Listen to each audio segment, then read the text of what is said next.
with the bands.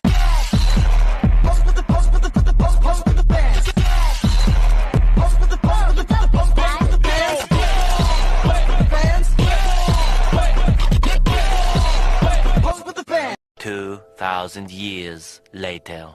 Oke, standby, kamera ready, sound ready, 3, 2, 1, action. Panik.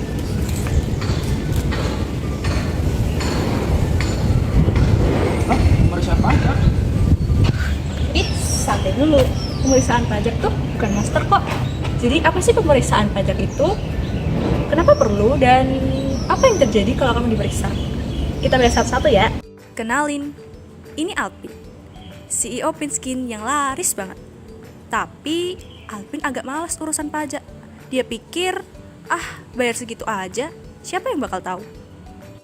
Indonesia menganut self-assessment system yang memberikan kepercayaan kepada wajib pajak untuk menghitung, membayar, dan juga melaporkan kewajiban perpajakannya. Tapi, kalau ada yang aneh, ya diperiksalah.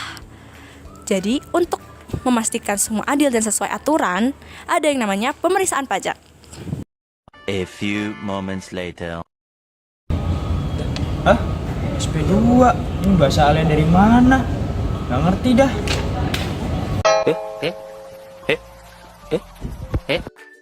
Tenang Alpin, kami bantu jelasin. SP2 itu surat perintah pemeriksaan yang memulai pemeriksaan pajak. Pemeriksaan pajak, kamu bakal dapat KKP, SPHP, dan juga LHP. Pasti itu, KKP itu kertas kerja pemeriksaan, berisi catatan hasil pemeriksaan pajak. Kalau SPHP, itu surat pemberitahuan hasil pemeriksaan, laporan awal temuan pemeriksaan.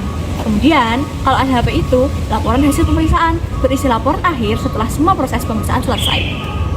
Banyak orang berpikir kalau mereka diperiksa pajak, mereka melakukan kesalahan. Tapi belum tentu kayak gitu kok. Pertama, menguji kepatuhan perpajakan. Pemeriksa pajak cuma mau tahu apakah pelaporan dan penghitungannya itu sudah benar dan sesuai dengan ketentuan. Yang kedua, kalau ada kelebihan bayar, pengajuan keberatan, atau kasus khusus lainnya bisa jadi alasan dilakukannya pemeriksaan pajak. Bukan karena saya dicurigai sebagai seorang mafia skincare. Bukan Alvin, kecuali kalau kamu melakukan penyelundupan skincare dari luar negeri tanpa bayar pajak.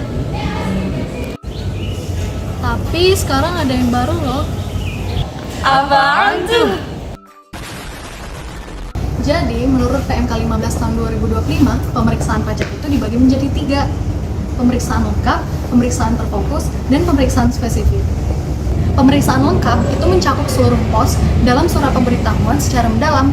Kalau pemeriksaan terfokus, itu pemeriksaan yang dilakukan pada satu atau beberapa pos dalam surat pemberitahuan atau surat pemberitahuan objek pajak secara mendalam. Kalau pemeriksaan spesifik, itu pemeriksaan yang dilakukan secara spesifik atas satu atau beberapa pos dalam surat pemberitahuan dan atau surat pemberitahuan objek pajak, data, atau kewajiban perpajakan tertentu secara sederhana. Wah, kira-kira bakal berapa lama ya pemeriksaannya? Untuk jangka waktu pemeriksaan pajak itu bervariasi tergantung dari jenis pemeriksaan yang dilakukan. Jika pemeriksaannya pemeriksaan lengkap, maka jangka waktunya itu paling lama 5 bulan. Untuk pemeriksaan terfokus, jangka waktunya paling lama 3 bulan.